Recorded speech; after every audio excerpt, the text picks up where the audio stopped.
Mr. Jeffress, as I was sitting there last Tuesday and I was just looking around at the people seated around my table, and I could go down the list of, as who's who of evangelical Christianity in America, and I thought, I've never seen this happen.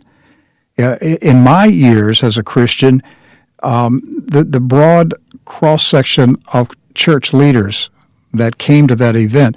Should we thank Hillary Clinton for bringing the church together? Well, I think that's partly true. I mean, I don't understand, Rick, what this so-called Christian dilemma is over this election. I mean, the issues could not be more straight, nor could the positions of each candidate. Donald Trump is pro-life. Hillary Clinton believes in unfettered access to abortion for women up until the day a child is born. You heard Donald Trump say he's going to appoint conservative justices to the Supreme Court. He's even given a list from which he's going to pick from. Hillary Clinton is going to appoint the most activist liberal judges you can possibly imagine. Donald Trump says he is for religious freedom for Christian Americans as well as all Americans. Hillary Clinton has said that for women to have unfettered access to abortion, quote, the deeply seated religious beliefs of some will have to be changed. I mean, to me, this is not a battle between Republicans and Democrats.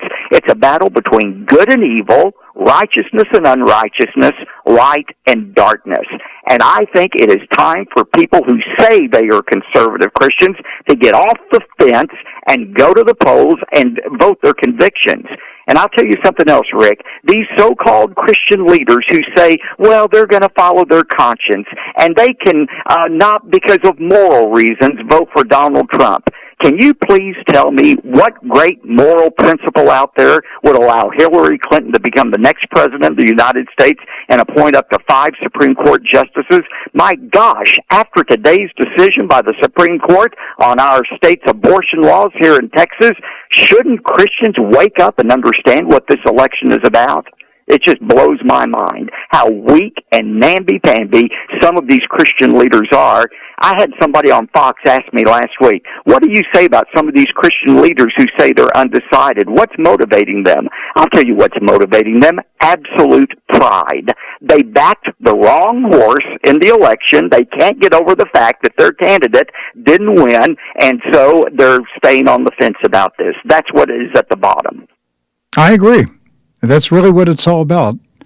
They were on the losing side in the primaries, and now they're upset, and they can't bring themselves to deal with the reality that Donald Trump's a Republican nominee. I don't think there is any president in recent memory who has been as hostile to conservative Christians as Barack Obama. I mean, I don't care what it is. I mean, if there's some great tragedy or some massacre committed by Islamic terrorists, the president seems to find a way to turn this against conservative Christians and talking about all of their atrocities throughout history, which many of them are grossly distorted. And, I mean, I tell people all the time, you know, they say, well, what do you think about Donald Trump and this and this and this? I said, look, he may not be exactly like us, but at least he likes us. He doesn't hate us like this current president does. And I can tell you, Rick, after being with Mr. Trump over the last year on many occasions, I can tell you if he becomes president, evangelical Christians will have a true friend in the White House. Well, Mrs. Clinton is a protege of Saul Alinsky, who dedicated his book Rules for Radicals to Lucifer. That tells me a lot. Well, it does. And we cannot lose this election. And again, this isn't about partisan politics. This is about good and evil. And anyone who cherishes the sanctity of life, anybody who believes in religious liberty, I mean, we need to elect a president who's going to appoint these conservative justices to the Supreme Court. And, you know, it was interesting in this meeting of 20 of us who are on the Faith Advisory Council, somebody asked Trump the question, well, what are you going to do about religious liberty and so forth and so forth?